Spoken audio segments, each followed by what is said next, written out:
রাহিম জাতীয় পার্টি কাজী জাফর 12 দলীয় জোটের প্রধান মোস্তফা জামাল হায়দার শহীদ ওসমান হাজির মৃত্যুতে আমরা তীব্র নিন্দা জানাচ্ছি। এখনো সময় আছে আওয়ামী লীগের দোষরদেরকে দমন করার।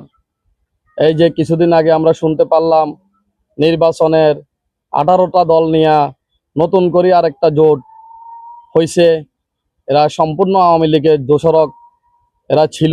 আওয়ামী লীগের দালালেরা আওয়ামী লীগের বংশ করে দিব ধ্বংস। আমরা জাতীয় পার্টি চট্টগ্রাম মহানগর কাজী জাফর উদ্যোগে আমরা সক্রিয় আছি আওয়ামী লীগকে দমন প্রেরণ করার জন্য। এখন ওসমান হাদির মৃত্যুর তীব্র নিন্দা জানাচ্ছি জাতীয় পার্টি কাজী জাফর চট্টগ্রাম মহানগর। আমার ভাই কবরে কেন বাহিরে, কেন বাহিরে, আমার ভাই কবরে জবাব চাই, জবাব চাই। আমার শহীদ ওসমান হাদি ওনার মৃত্যুতে আমরা খুবই তীব্র নিন্দা জানাচ্ছি জাতীয় পার্টি কাজী জাফর চট্টগ্রাম মহানগর কমিটির উদ্যোগে।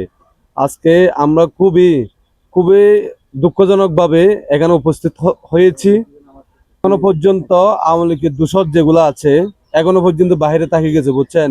প্রত্যেকটা মুহূর্তে আমরা ক্ষতিগ্রস্ত হচ্ছে বিএনপির লোকেরা, জাতীয় পার্টি কাজী জাফরের লোকেরা, এবং যারা আমরা নির্বাচন করার জন্য পদক্ষেপ নিয়েছে ওনারা প্রত্যেকটা মুহূর্তে কোনো রকম নির্বাচন প্রচারণা করতে পর্যন্ত পারতেছে না।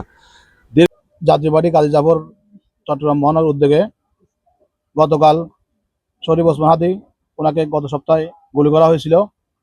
গতকাল উনি সিঙ্গাপুর মারা গেছে। আমরা কাজী জাফরের পক্ষ থেকে ওনার তীব্র নিন্দা এবং মর্মাহত। এই যে যারা এই কার্যকলাপগুলো চালাইছে আমরা অতি সত্ত্বে ওদের গ্রেপ্তার এবং দৃষ্টান্তমূলক শাস্তি চাচ্ছি প্রশাসনের কাছে। কোনোভাবেই আওয়ামী লীগের দোষরা যেন আবার নতুন করে পাখা গজাইতে না পারে, সেই জন্য আমরা সবাই মিলে ঐক্যবদ্ধভাবে মিলিতভাবে একসাথে নিরপেক্ষভাবে কাজ করে যাব, এই বলে আমার বক্তব্য শেষ করছি।